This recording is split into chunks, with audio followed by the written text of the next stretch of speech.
2022년 세제 개편안 드디어 발표가 됐습니다.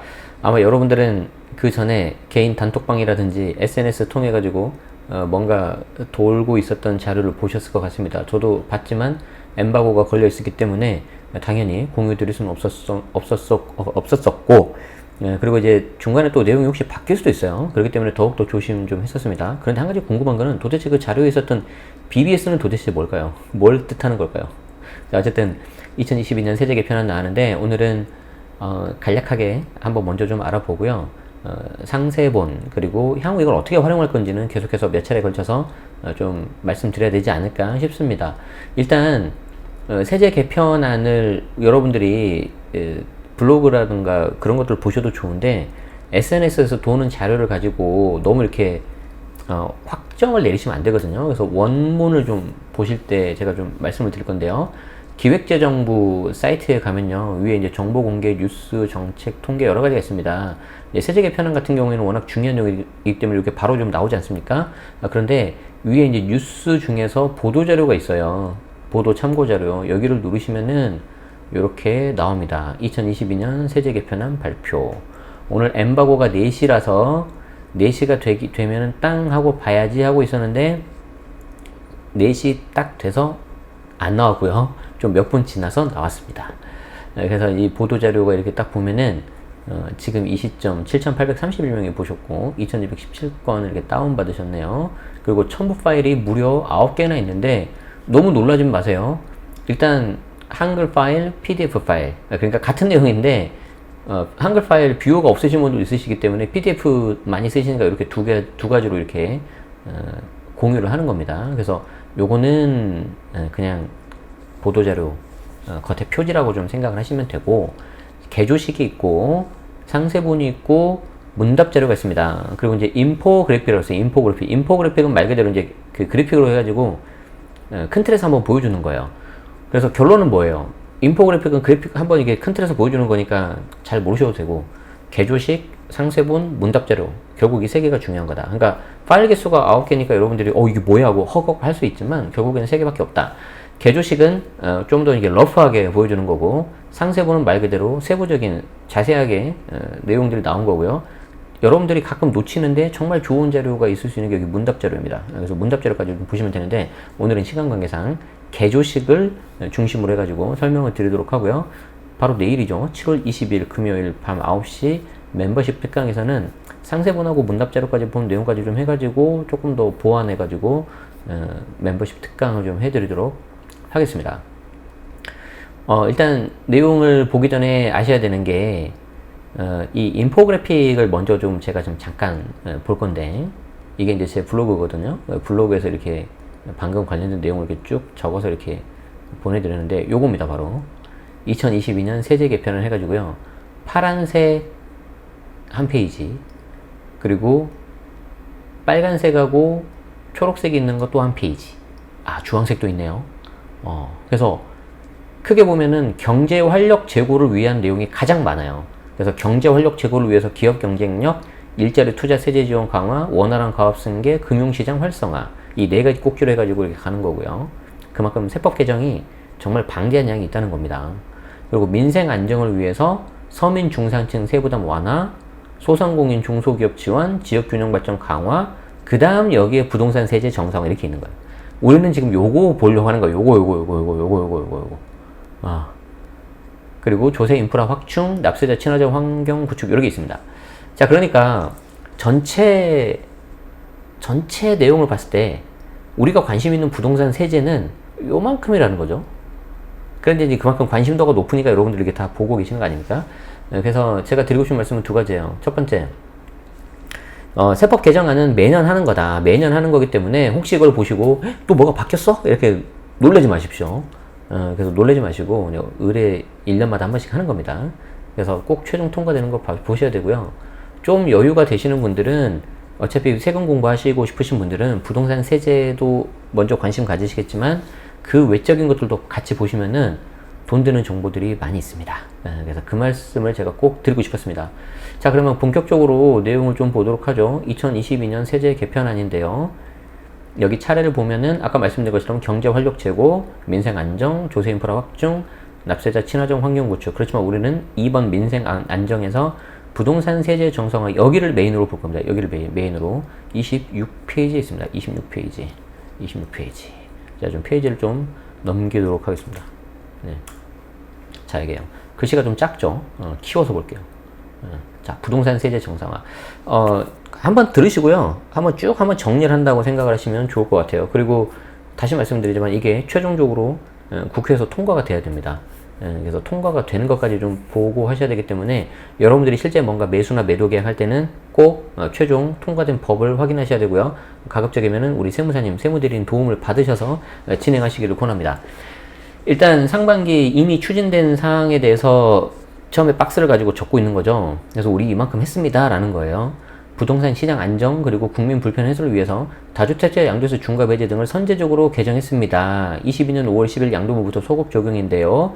양도세 중과 1년간 한시 배제, 1세 주택 양도세 비과세 보유 거주기간 재계산제도 폐지, 1세 주택 비과세 요건 완화, 즉 조정에서 조정 넘어가는 거, 이거는 다 시행령으로 할 수 있기 때문에 행정부에서 대통령령으로 곧바로 해버린 거예요. 딱 선수 먼저 쳐버린 거죠. 자, 그 다음 두 번째 꼭지는 임차인 부담 완화를 위해서 임대차 시장 안정화 방안을 마련했습니다. 상생 임대주택에 대한 양도세 특례 확대 개편, 그리고 양도세에 대한 법인세 추가과세가 배제되는 건설임대. 건설임대는 아마 해당되시는 분들 많이 없으실 거기 때문에 별로 관심을 안 가지셨을 거예요. 그렇지만 건설임대는 되게 혜택들이 좀 많아졌어요. 그리고 건축 허가 대상, 미분양주택 종부세 합산 배제 요건 완화, 이런 것들이 있습니다. 그래서 여러분들이 알고 계시는 주택임대 사업자는 내가 취득을 해가지고 매입해가지고 하는 매입임대인데, 그게 이제 아파트가 부활될지 안 될지는 좀 두고 보셔야 돼요. 8월 달에. 그리고 세 번째 꼭지가 22년 종부세 부담 완화를 위해서 공정시장 가격 비율을 100%에서 60으로 내려버렸다. 저 60이라는 숫자는 법령에서 할 수 있는 범위 중에서 가장 낮은 수치로 내려버린 거예요. 원래 저게 이제 몇 년 전만 해도 80이었거든요. 문재인 정부 초기 시절에. 그런데 그게 어느 순간부터 매년 5%포인트씩 상승을 하더니 올해 원래 100으로 가는 거였어요. 근데 그거를 아예 다시 처음으로 60으로 그냥 내려버린 거죠. 그걸 보면은 정부가, 지금 현재 정부가 종부세에 대해서 어떤 시각을 가지고 있고 지금 종부세에 대해서 어떻게 앞으로 하겠다는 건지를 좀 명확하게 알 수가 있을 것 같아요. 그래서 지금 이 희미하게 나와 있는 요 네모 박스가 이미 한 거고, 그 밑에 이제 요 약간 살짝 주황 옅은 아이보리 색깔 있지 않습니까? 황토색인가요? 요걸로 가지고 이제 꼭지가 이제 하나씩 나옵니다. 그래서 이게 이제 몇 개씩 쭉쭉 나와요. 그래서 이거를 제가 이제 하나씩 보면서 설명을 드릴 겁니다. 그리고 이제 이 주황색 요거 하나 꼭지에 대한 것들은 이제 법을 이제 바꿔야 되는 경우가 대부분이기 때문에 국회 통과 여부를 좀 보셔야 될 것 같아요. 자, 일단 첫 번째는 종부세입니다.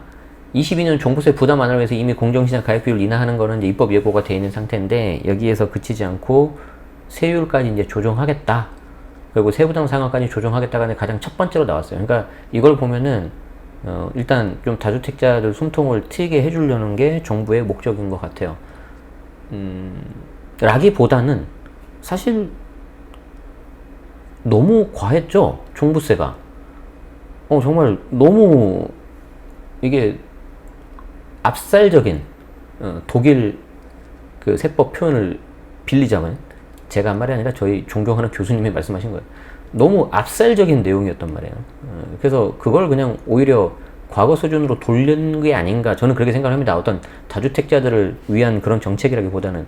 그래서 이 현재 정부도 정상화라는 표현을 쓴 것 같아요. 이렇게 저는 그렇게 봅니다. 자, 주택분 종부세 세율 및 세부담 상한 조정인데, 세율은 2018년 이전에는 6억까지 0.5, 그리고 94억 초과 최고 세율 2.0이 하는데, 2019년 같은 경우에 여기서부터 이제 특히 2020년에 들어서 다주택자인 경우가 이 세율이 좀 바뀌죠. 그러니까 그 전까지는 주택수하고 상관없이 동일한 세율을 적용받고 가액 기준으로 세율이 적용됐었는데, 그 이후로 가니까 일반하고 다주택 딱 편을 갈라버린 거예요. 다주택 같은 경우는 3주택 이상 그리고 조정 2주택 이상을 포함을 합니다. 그래서 최고 세율이 무려 6.0%까지 가는 거죠. 그런데 이거를 주택수에 따라서 차등하지 않고 그냥 가액 기준으로 해서 0.5에서 2.7까지 간다. 저는 다른 것보다도 주택수 차등하지 않고 그냥 가액 기준으로 가는 것에 대해서는 매우 찬성하는 입장입니다. 그게 맞다고 생각을 합니다. 왜냐하면 근거가 없어요. 다주택자가 더 많이 내야 되는 데는 근거가 없어요. 저는 그렇게 생각을 해요. 자, 그리고 법인 같은 경우에는 2.7% 단일 세율. 법인 같은 경우는 기본적으로 이제 공제액 자체를 안 해주잖아요. 그게 과연 언제가 될지는 저는 개인적으로 좀 시간이 걸린다고 생각을 합니다. 그래서 일단은 세율 자체가 가액 기준으로 간다는 거 하나만으로도 좀 그래도 많은 진전이 있다라고 저는 좀 생각을 합니다. 깜짝 놀랐어요. 전화 온 줄 알고. 전화는 안 온 것 같아요. 자, 그렇고요. 그리고 이제 세부담 상한이 있는데, 이것도 세부담 상한도 전년도 냈었던 보유세에서 이게 넘어갔을 때 급격한 세부담을 막기 위해서 좀 일종의 캡을 씌우는 거거든요. 근데 이것도 일반인 경우에는 150, 다주택은 300%로 차등으로 적용을 했는데 이것도 150으로 단일화로 간다. 그래서 이게 이제 첫 번째입니다. 여기에 대해서 뭐 일부 몇몇 분들은 아니 뭐 낮춰준다더니 겨우 이거 하는 거야? 라고 생각하실 수 있는데 아니에요. 이 세율 자체가 보면은 뭐 2배밖에 안 되는 것처럼 보이지만 이 세율 자체 이 2배 되는 게 실제 세부담은 몇 배나 차이가 납니다. 엄청납니다. 그렇기 때문에 저는 이게 정상화 중에 한 가지 방법이라고 저는 생각을 하고 있고요. 자, 그리고 여기서부터 이제 또 재밌는 게 나오는데 주택분 종부세 기본 공제 금액을 상향시켜 버려요. 우리 지금 일반적인 케이스는 얼마죠? 일반적인 케이스는 어떻게 되는 거죠? 6억이죠, 6억. 그래서 6억을 공제를 해주는데 이게 만약에 법이 통과가 되면 2023년도부터는 9억으로 바뀝니다. 그러니까 부부 공동명의를 하면은 지금까지는 6억, 6억에서 12억이잖아요. 이제 9억, 9억에서 18억까지 가는 거죠. 그러면 어지간한 한 20억 중반 아니면 30억 정도 하는 정도까지는 종부세 안 내도 되겠죠. 물론 법이 통과된다고 가정했을 때. 자, 그리고 1세대 1주택자 같은 경우에는 현재 11억이잖아요. 근데 이거를 내년부터 12억으로 늘려줘요. 내년부터 12억까지 공제를 해준다. 그리고 이제 이때 1세대 1주택자 같은 경우에는 단독 명의를 말을 합니다. 공동 명의가 아니라 공동 명의면 요 위에 일반으로 가는 거죠. 그럼 공동 명의면은 9 더하기 9 부부 공동 명의면은 18억까지 되는 거니까 더 유리하게 되는 거겠죠. 자, 그러면은 1세대 1주택자 입장에서는 아니 뭐야 나는 12억부터 23년부터 12억부터 되는 건데 뭐 부부 공동명의면 18억까지 되는 거고 내가 불리한 거 아니야? 뭐 약간 그런 생각 하실 수 있죠. 그래서 올해 22년 한시적으로 1세 1주택자에 대해서 종부세 기본 공제금액 11억에다가 3억을 더해져 가지고 14억까지 또 빼줍니다. 14억까지. 요거는 올해 2022년 한시적으로. 그러면 1세대 1주택자 중에서 이런 사람 나오겠죠. 올해는 14억까지 공제를 받아. 근데 내년 가니까 12억으로 공제를 받아. 그럼 세금이 오히려 종부세가 약간 더 나올 수도 있어요. 그래서 이런 기본 공제 금액이 좀 약간 달라진다. 특히 이제 다주택자들 같은 경우에는 기본 공제 금액이 6억에서 9억으로 넘어가니까 좀 이 부분에 있어서 혜택을 좀 보는 게 명확해지는 것이고, 그리고 이미 공정시장 가액 비율이 100에서 60으로 또 내려가잖아요. 그래서 이게 좀 결합이 돼버리면은 아무래도 세부담이 좀 줄어들 거다. 요 말씀을 좀 드리고 싶네요. 자, 그래서 여러분들이 이제 머리를 막 굴려야 됩니다. 아, 내가 이번에 보유세 때문에 팔려고 내놨는데 그렇지 않아도 시장이 반응도 없고 저쪽에서는 헐값에 팔아야 된다고 하고 하는데 아, 이걸 팔까? 양도세 중과배제 한시적 배제가 되니까 팔까? 아니면 그냥 버틸까? 막 이제 생각해 보셔야 돼요. 케이스마다 다르겠죠. 오늘은 그냥 최대한 정보 전달 위주로 말씀드릴게요. 그리고 고령자, 장기 보유자 종부세 납부 유예가 이제 도입이 됐는데 현금 유동성이 아무래도 좀 부족하시죠. 고령자 같은 경우에는. 그리고 다 그런 건 아니지만 장기 보유하면서 이제 연세가 들어가니까 이제 고령자가 될 가능성이 높지 않습니까? 그래서 고령 장기 보유자에 대해서는 해당 주택을 상속이나 증여나 양도, 즉 처분하는 시점까지 종부세 납부를 유예시켜줘요. 이게 면제를 시켜주는 게 아니라 그때까지 좀 내지 마라. 그리고 팔아서 매각해서 나오는 현금이 생기면 그걸로 내세요 라는 거죠. 요건이 60세 이상 또는 5년 이상 보유. 전에 10년 아니었나요? 그래서 60세 이상 또는 5년 이상 보유고 AND 조건입니다. 1세대 1주택이어야 됩니다. 그러니까 다주택자들한테 혜택 안 주겠다는 거죠. 그리고 AND 조건으로 총급여 7천만 원 이하, 그리고 종합소득 금액 6천만 원 이하. 그리고 and 종부세가 100만 원은 넘어야 된다. 그러니까 100만 원도 안 넘는데 이 정도는 낼 수 있지 않냐라는 거죠. 이 모든 조건을 다 갖추면은 납부 유예를 해주겠다. 해당되시는 분들은 좀 잘 보시면 될 것 같고요. 자, 그 다음 여러분들이 이제 또 관심 많은 게 이거죠. 일시적 2주택. 일시적 2주택.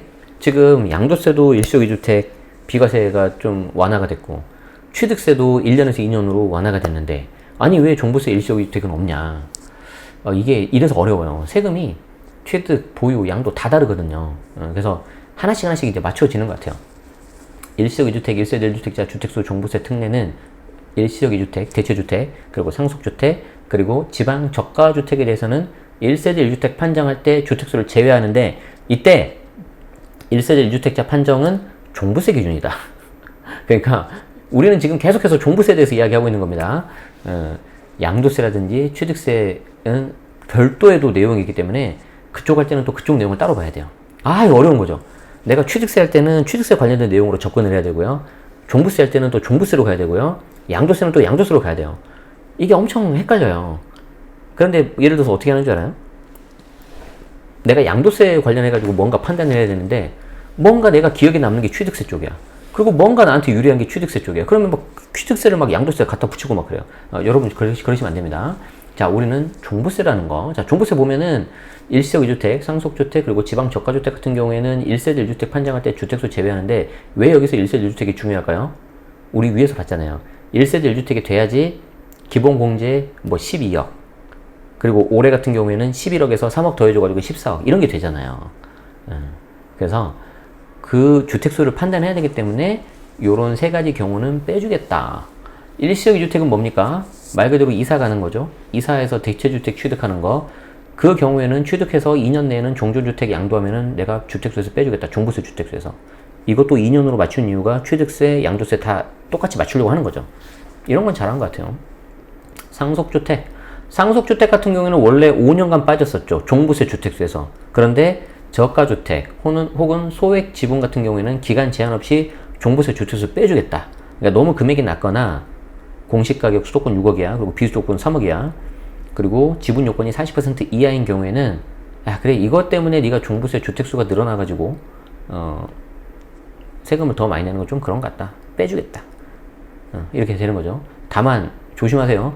과표 계산할 때는 합산해요. 그러니까 주택수에서만 내가 빼주는 거지 실제 가지고 있는 거기 때문에 가액은 다 더해요. 가액에서까지 빼줘버리면 안 되지. 아시겠죠? 그리고 마지막 지방 저가주택인데 지방 저가주택은 조심해야 돼요. 일단 1세대 2주택이어야 돼요. 그리고 공시가 3억 넘으면 안 돼요. 그리고 소재지가 수도권, 뭐 광역시 이외 지역이다. 세부적인 거는 뭐 상세본이라든가 조문을 봐야 되겠죠. 그래서 조심하셔야 되는 게 이제 지방 저가주택이 종부세 주택수 빠지니까 한 10개 살까? 막 이러는 거지. 아니. 여기 나와 있잖아요. 1세대 2주택자여야 돼. 1세대 2주택자. 그래서 막 너무 막 신나게 사지 마십시오. 조심하시기 바랍니다. 자, 그래서 이제 이 일시적 2주택 같은 경우에는 이제 좀 상세 내용들을 좀 보시고 혹시 해당되시는 분들은 이게 과표에는 들어가지만 종부세 주택수에서는 빠지기 때문에 저는 좀 특례를 받을 수 있습니다 라는 분들이 좀 계실 수 있을 것 같아요. 그러면 이제 경경청구 등을 통해서 세금 좀 돌려받으시고 좀 그렇게 하시면 좋을 것 같습니다. 자, 그리고 요 밑에 있는 두 개는 이제 임대소득 관련된 내용인 건데 제가 봤을 때는 뭐 이렇게 해당되시는 분 많이 안 계실 것 같긴 해요. 자, 주택임대소득 과세 고가주택 기준이 인상이 되는데요. 1주택자의 임대소득으로 과세되는 고가주택 기준을 기준시가 9억에서 12억으로 올린다. 이거 무슨 말이에요? 우리 주택임대소득 같은 경우에는 가장 첫 번째로 보셔야 되는 게 뭐냐면 부부합산 주택수 봐야죠. 부부합산 주택수. 부부합산 주택수에서 내가 하나만 가지고 있으면은 월세든 간주임대료는 전부 다 비과세잖아요. 그런데 내가 주택을 하나 가지고 있고 그 주택을 내가 월세를 줘요. 그리고 그 월세를 주는 그 집이 고가주택이다. 그러면 월세에 대해서 과세 때려버리거든요. 그럼 그거 피하려면 어떻게 하면 돼요? 월세가 아니라 전세 놔버리면 되죠. 아니면 고가주택이 아니거나. 그런데 그 고가주택 기준을 기준시가 9억에서 12억으로 다 이제 맞춰버리는 거죠. 종부세 12억처럼. 그게 이겁니다. 그러면 이제 종부세도 12억이죠. 1세대 1주택자. 물론 내년부터지만. 그리고 주택임대소득 1주택자 월세 주는 것도 기준시가 12억으로 올라갔죠. 양도세 비과세도 12억인데 이때 양도세 비과세 12억은 뭐예요? 기준시가예요? 실거래가요? 실거래가죠.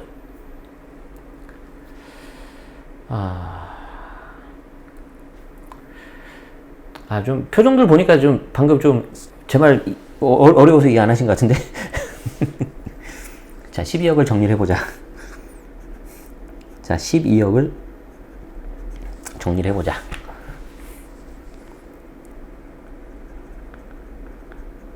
종부세에서 12억은 어떻게 되는 거죠? 1세대 1주택자죠. 이게 이제 기준이 원래 이제 올해 11억이지 않았습니까? 근데 이거를 이제 12억으로 가는 거다. 물론 이거는 23년부터예요. 기준시가죠. 그 다음에 임대소득은 어떻게 되는 거예요? 임대소득은 내가 부부합산으로 1주택인 경우에 월세를 주고 이 주택이 고가주택이면은 과세가 되지 않습니까? 임대소득이. 그런데 이때 고가주택이 기준시가 9억이었어요. 근데 이거를 이번에 이제 12억으로 맞추겠다는 거죠. 됐죠? 그래서 얘도 기준시가 12억, 얘도 기준시가 12억 이렇게 되는 거죠. 자, 근데 뭐가 있어요? 양도세 있죠? 양도세 비과세. 이건 어떻게 되는 거예요? 기존에 9억이었죠. 근데 이게 작년에 12억으로 상향 조정됐죠. 이때 12억은 뭐예요? 실거래가죠. 실거래가. 그래서 이게 다르죠. 그래서 다른 거 아시겠죠? 얘는 기준시가, 얘는 실거래가. 가끔 가다가 그런 분이 계세요. 가끔 가다가. 어떤 분이 계시냐면은, 이거 양도 차익 12억 아닙니까? 비과세 할 때? 에이, 이건 아니죠. 이제 이런 걸 보고 뭐라고 하냐면 희망사항이에요. 희망사항. 나는 12억 양도 차익 아니니까 비과세 전부 다 세가 맞는다는 건데 그런 건 아니에요. 우리 입장에서는 기준시가하고 공시가가 그냥 똑같다고 보시면 돼요. 원래는 약간 다르긴 한데 같다고 보시면 됩니다.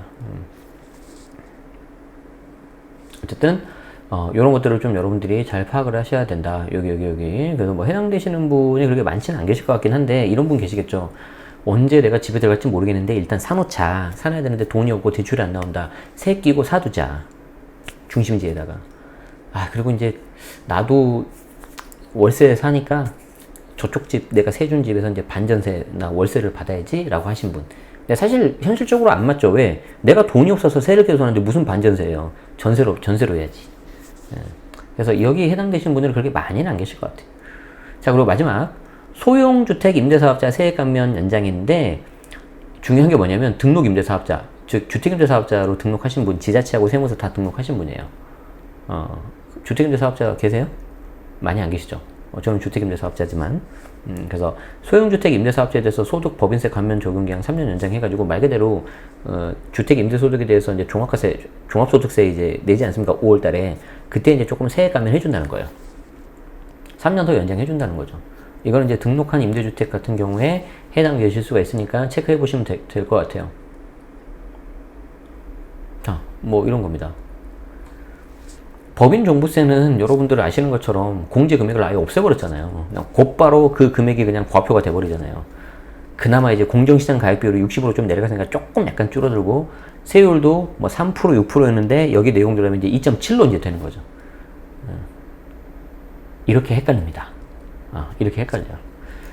자, 이게 이제 부동산 세제 정상화에 대한 내용이에요. 요게 다예요, 요게 다. 그래서 이제 뭐 요게 단데 또 있어요. 또 있어. 한 두 가지 정도 좀 더 봐야 되는데. 야, 그러면은 부동산 세제 정상화는 거의 지금 무슨 내용이냐면 종부세 내용. 근데 이제 여기 해설을 하기 전에 좀 위에 다시 보죠. 그 위에 이제 좀 여러분들이 보셔야 되는 게 뭐냐면 아마 많이는 안 계실 것 같은데, 그렇죠. 여기 기업 경쟁력 제고에서 법인세 세율하고 이제 과표 구간 조정되는 게 있거든요. 최고 세율이 25%였는데 과표 3천억 넘을 때 이 25%를 없애버렸어요. 그래서 22로 내려버렸다. 일단 우리하고는 상관없는 내용입니다. 우리하고는 상관없는 내용이에요. 상관없는 내용인데 여러분 상관없다고 신경 안 쓰시면 안 되고요. 제 목표 중에 하나는 제가 가지고 운영하고 있는 법인의 과표를 3천억을 넘겨서 25% 세율을 한번 내보는 거죠. 이게 제 꿈입니다. 어쨌든 꿈은 크게 가지라고 했으니까. 어쨌든 그렇다 치고 과표가 2억까지는 10%, 2억에서 5억, 2억에서 200억까지는 20%였는데 이번에 이제 개정이 되면서 중소기업, 중견기업, 그러니까 우리가 운영하고 있는 중소기업이 되겠죠. 저같이 중소기업 같은 경우에는 5억까지 10% 해주겠다. 5억까지 10%. 이야, 그러면은 이게 조금 이게 과표 5억까지는 10% 특례세율을 적용해가지고 세부담이 약간 줄어들 수 있는데 이거는 제가 아까 말씀드린 그냥 개조식이에요. 개조식. 요 정도만 나오고 말하는데 이제 상세분 들어가면 뭐가 나왔냐면 단 이 중소 중견 기업에서 초과 지분이 50% 넘고 그 특수관계자 지분이 50% 넘고 그리고 법인 임대 수입이 대부분이라면 해당 없다. 딱 여러분들 이야기죠. 여러분들은 해당 안 될 거예요. 저 같은 경우는 이제 법인 임대 수입보다는 이제 그냥 일반 컨텐츠 수익이라든가 사업 소득이 훨씬 많으니까 저는 그냥 조금 약간 혜택 볼 수 있을 것 같아요. 그래서 법인세 약간 줄어들 수도 있겠다. 해당되시는 분들은. 그래서 이게 이제 시사하는 바가 뭐냐면, 그래, 그 대기업 잘 먹고 잘 살아라. 이게 아니라, 법인은 원래부터 사업을 하기 위한 사람들을 위해서 있는 툴이에요. 제도예요. 그렇기 때문에 이참에 뭐 부동산 분위기도 안 좋다고 하고 좀 거래도 잘 안 되고 하니까 이참에 내가 뭔가 내 이름으로 사업 소득을 하려는 거를 개인으로 해보지 말고 법인으로 한번 해보자. 그런 걸 좀 여러분들이 생각하셔야 됩니다. 뭐가 있을까요? 하다못해 하다못해라는 표현이 좀 그러긴 한데 이미 몇 년 좀 인기가 유행이 좀 지나서 그런 거거든요. 경쟁이 치열해서. 예를 들어서 스마트 스토어 해볼 수도 있는 거잖아요. 우리가. 저는 그런 거 해보는 거 좋다고 생각을 해요. 저는 제가 하고 있는 컨텐츠라든가 강연이라든가 전부 다 법인으로 다 받고 있거든요. 그래서 그런 식으로 좀 해보는 것도 필요하다. 그 말씀을 드리고 싶었고요. 그리고 하나만 더 볼게요. 하나가 뭐냐면은 세율 자체, 이제 소득세 세율 자체가 좀 내려간 거는 그냥 넘어가겠습니다. 혹시 가업 승계 같은 거에 관심 있으신 분들은 가업 승계 지원이 또 뭔가 바뀌어졌으니까 이것도 좀 참고하시고요. 기업체가 있으신 분들은 좀 비중이 크니까. 그리고 뭐가 또 있었냐면은 요거 잠깐만 설명드릴게요. 소득세 과표 구간이 좀 조정이 됐죠. 과표가 1200까지는 6%, 1200에서 4600까지는 15%, 그리고 10억 넘으면 45%였는데 1200이 아니라 1400까지 6%. 그러니까 조금 더 올려준 거죠. 그리고 4600이 아니라 5000까지 15%. 그리고 이제 8824%는 똑같아요. 그러니까 여기에 해당되시는 분들 그렇게 많이 계실까 싶어요. 그리고 식대 비과세 한도 확대. 좋다. 지금 식사값 많이 올랐는데 20만원, 정말 넘어가겠습니다. 그리고 하나가 더 있는데, 하나가 더 있어요. 요거 아셔야 돼요.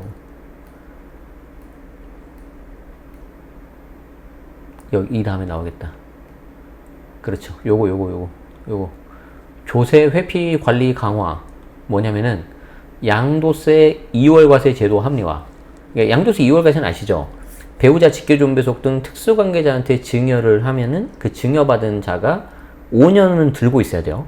그래서 5년 이내에 양도해버리면은 내가 증여받은 가액으로 양도세를 계산하는 게 아니라 원래 나한테 증여해줬던 증여자, 그러니까 예를 들어서 부모가 자녀한테 주면은 그림을 합시다. 말로 하는 게 힘드네. 2월과세 다들 아실 건데 혹시 모르니까 예를 들어서 이제 부모가 이렇게 있어요. 이렇게 자녀가 있고 그런데 이렇게 증여를 한 거죠. 그럼 이렇게 매각을 해야 되는데 만약에 5년 이내에 했다. 그러면은 이때 양도가가 있을 거지 않습니까? 양도가. 그럼 취득가가 있을 거잖아요. 그럼 이 취득가를 이 증여자인 부모가 취득한 1번 취득가가 있고요. 자녀가 증여로 취득한 2번 취득가가 있을 거 아닙니까? 근데 5년 이내다. 그러면은 당초 취득가로 가버려요, 이게. 그럼 양도책이 그만큼 훨씬 커져 버리겠죠. 만약에 이걸 안 하면 어떻게 되는 거예요? 특수관계자가 자녀 등한테 증여해버리고 바로 원쿠션 때리고 5년 안에 팔아버려요, 그러면. 그럼 여기서 양도책이 없애버릴 수 있잖아요. 그러면 안 되겠지. 그래서 요걸 했는데 여러분들이 5년을 버텨버리니까 얘를 10년으로 해주네. 23년 증여분부터.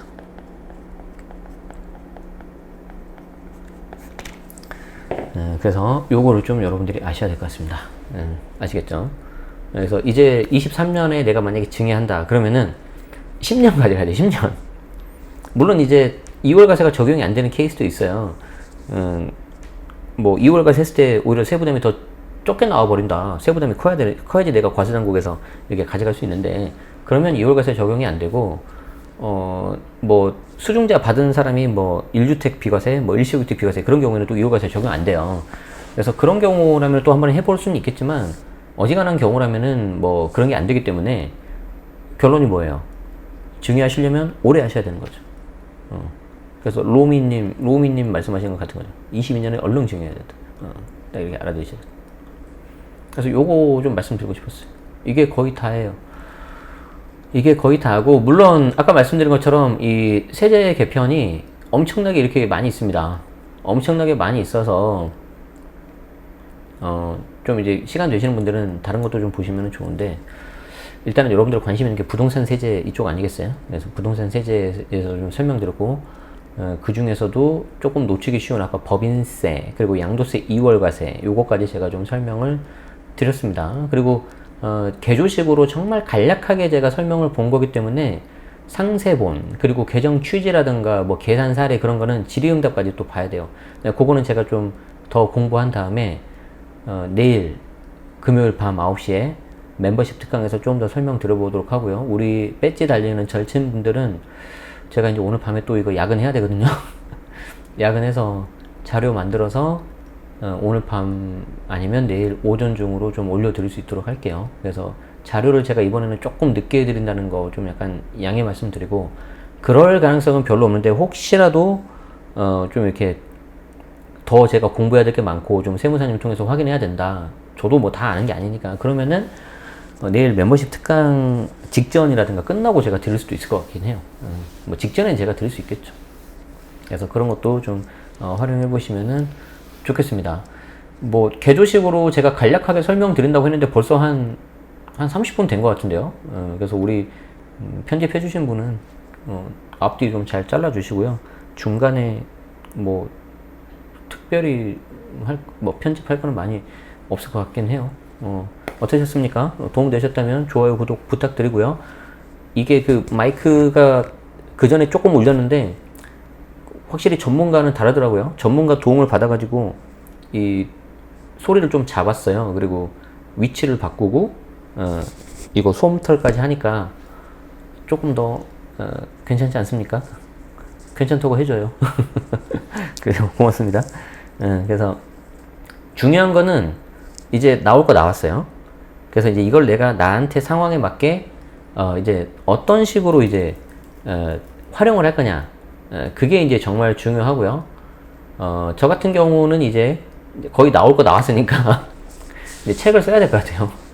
우리 그 출판사 사장님 죄송합니다. 쓴다고 했는데 계속 못 써가지고 열심히 써서 빨리 원고 드리고 편집하시면은 내년 초 신년 인사 드릴 때 또 새 책을 선보일 수 있을 것 같습니다. 제목은 부동산 절세 무작정 따라하기입니다. 무딱입니다. 여러분들 많은 성원 부탁드리겠습니다. 미리 홍보 한번 했습니다. 여기서 마치도록 하죠. 시청해주셔서 고맙습니다. 좋아요, 구독 부탁드리겠습니다. 고맙습니다.